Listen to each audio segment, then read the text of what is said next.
दोस्तों ये रूटर जो आप देख रहे हैं, ये देखें इसका साइज़ पुराने वाले रूटर से थोड़ा बड़ा है। इसको हम किस तरह पूरा साइज़ करेंगे ये आज आपको हम एक बहुत ही इंटरेस्टिंग पॉइंट दिखाते हैं। आप दोस्तों ने वीडियो को गौर से देखना है, वीडियो को स्किप नहीं करना। हमारी वीडियो अच्छी लगे तो वीडियो को दोस्तों के साथ शेयर कर दें, वीडियो को लाइक कर दें, चैनल को सब्सक्राइब कर दें। ये हमारे पास अब ड्रिल मशीन, इसमें हम इसको फिट कर देंगे।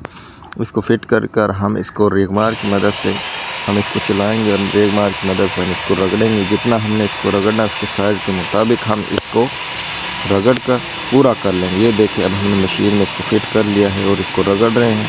हम इसको बार बार चेक करते रहेंगे कहीं ज़्यादा तो लूज़ ना हो जाए, तो इसको चेक करते रहेंगे। दोस्तों वीडियो अच्छी लगे तो वीडियो को दोस्तों के साथ शेयर ज़रूर कर दें, वीडियो को लाइक कर दें।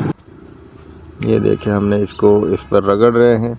अभी इसको हम एक दफ़ा चेक कर लेते हैं, इसको खोल कर चेक कर लेंगे इसके साइज़ के मुताबिक हुआ या नहीं। ये थोड़ा सा बड़ा आ गया था, हमने सोचा इसको क्या खराद पर लेकर जाएं, हम इसको खुद ही इसको इसके मुताबिक कर लेते हैं। अभी थोड़ा सा फ़र्क है, थोड़ा सा बड़ा है। इसको दोबारा से हम इसको इसी तरीके से रगड़ेंगे जब तक ये पूरा नहीं हो जाएगा, हम इसको रगड़ते रहेंगे।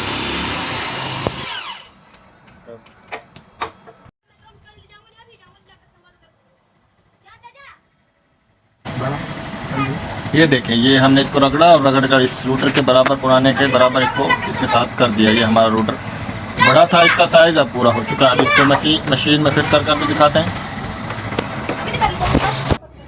ये देखें, ये अब हम इसको मशीन में फ़िट कर रहे हैं। ये देखें पूरा बिल्कुल पूरा आ चुका है। और ये देखें ये पुराने वाला है, इसके साइज़ का बिल्कुल हो चुका है। जो ये हम नया रूटर लेकर आए थे ये पहले थोड़ा बड़ा था, इसमें इस तरीके से फ़िट नहीं आ रहा था, अब बिल्कुल फ़िट हो चुका है। तो वीडियो को दोस्तों लाइक कर दें, चैनल को सब्सक्राइब कर दें।